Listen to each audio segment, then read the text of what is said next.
A Day in the Life of an HE Student.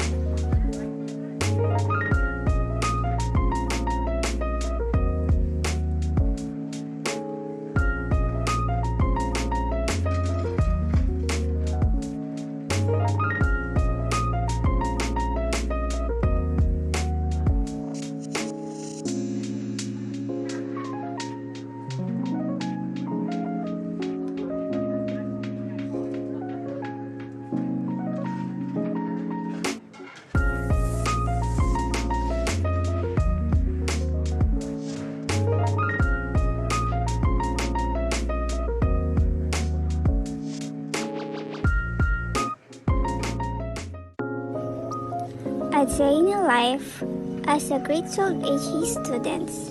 So for today's videos, as a HE student, ang aking palaging ginagawa sa bahay ay maglinis, magwalis, at magligpit ng mga pinagkalatan at magugas ng plato.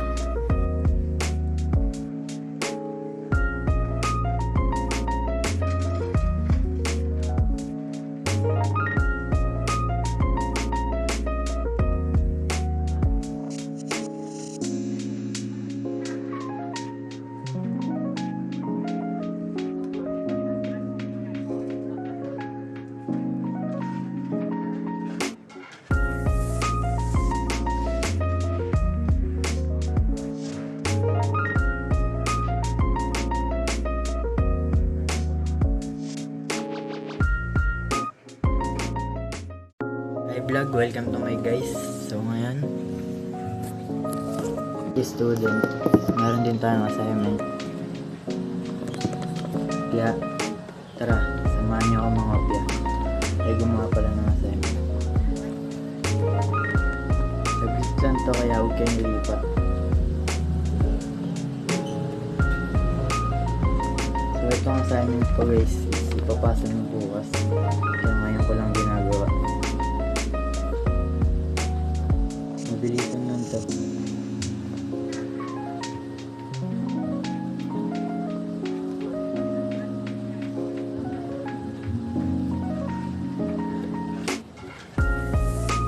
Sa mga opya nga pala dyan, PM nyo lang ako. Mabilis lang yan.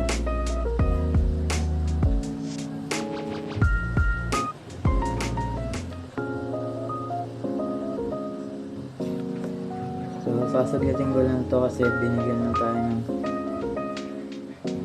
ilang lang minuto. So, bibilisan ko lang to para hindi kayo manawa sa akin.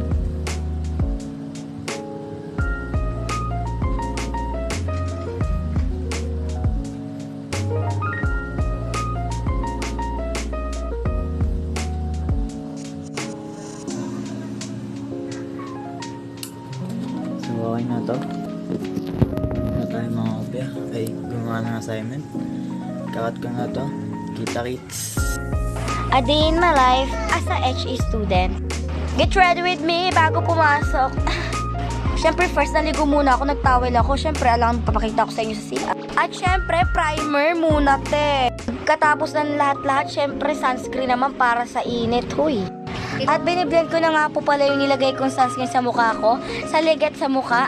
Pagkatapos ko nga rin po pala yan mag-blend, kukunin ko na nga rin po pala yung blush on para ilagay sa pisngi ilong at baba. Sinasabay ko nga po pala yung baba at ilong ko dahil doon nga po ako nasanay. At pagkatapos ko nga rin po pala mag-blush on, kukunin ko na rin yung eyebrow para din magamit ko na tong eyebrow na to.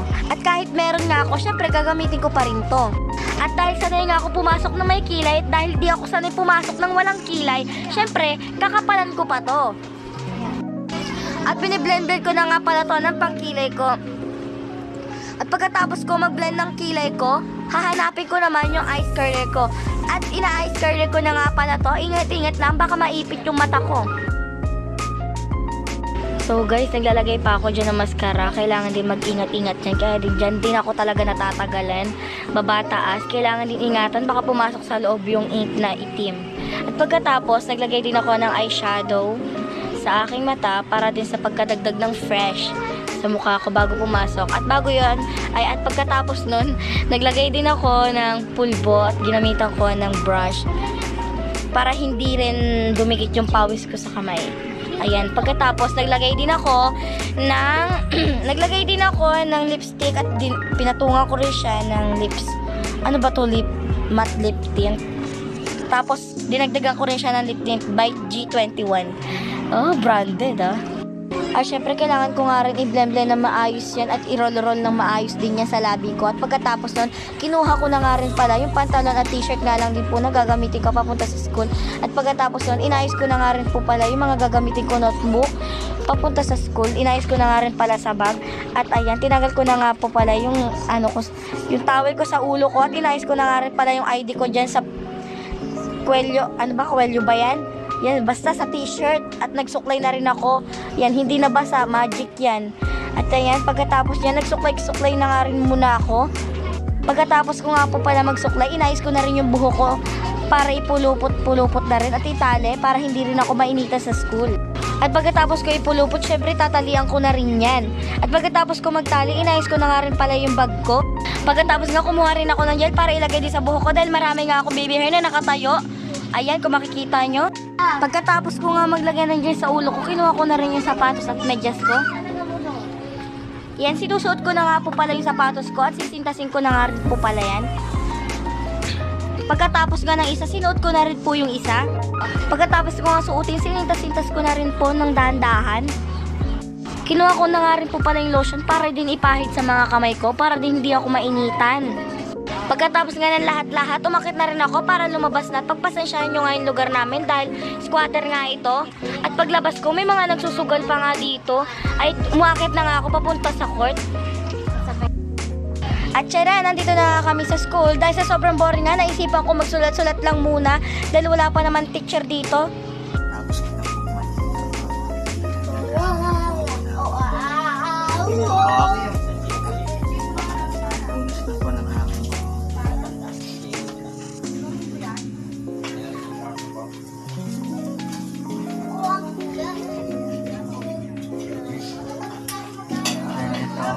Bibis na po tayo ng polo.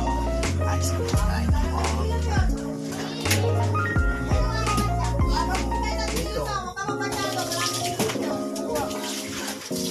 Ngayon, papunta muna tayo sa ating kwarto.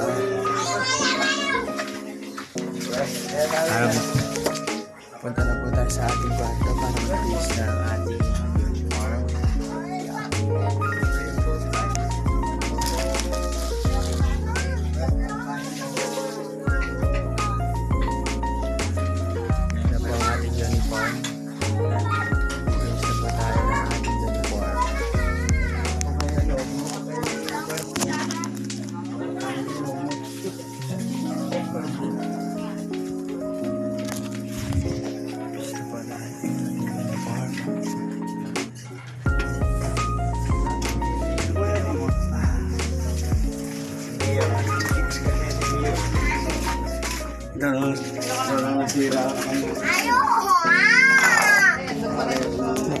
Nag-base na po tayo ng ating uniform. Mataas na tayo. Yan. Ito na po ating uniform.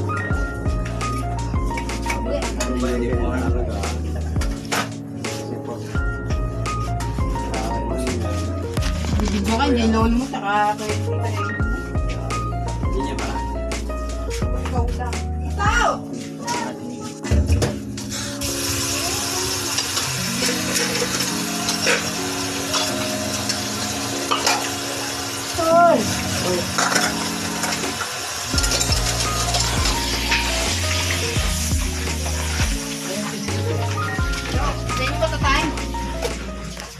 Then, magsasapatos na po tayo, guys. So, tayo, guys.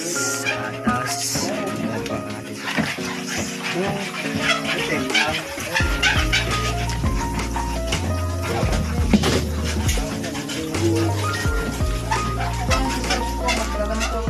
na po, magsusot na po tayo ng sapatos. Ito po, sapatos natin.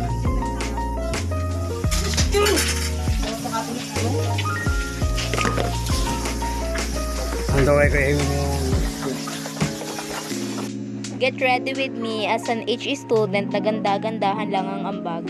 First of all, kailangan natin maglagay ng skincare sa mukha natin para maayos yung lapat ng makeup natin, no? After mag-skincare, maglalagay lang ng foundation and i-blend siya using my hands. After that, mag-blush muna tayo at pagmumukain natin siyang natural lang, sis. Naglalagay-lagay na lang ako ng contour dyan, tapos i-blend siya gamit yung brush. Magkikilay din ako, syempre, kilay is life, girl. Isiset ko lang yung makeup ko gamit yung powder and mag-lipstick na rin ako ng Maybelline Superstay. Tapos papaganda na lang dyan ate ko. Magsusuklay lang ako para maganda tignan, te. Alangan naman yung mukha lang. Aayusin ko lang yan, tapos maglalagay ng ribbon para mukha kang regalo, sis. Mag-hairspray din ako sa buhok ko para maayos tignan, mukha kang slim girl, ganon ang atake, sis. Magpe-perfume din ako para mabango ka, sis. Papasok na tayo sa school, sis, kasi mag-i-in-game na naman tayo sa aralan. Yun lang, bye!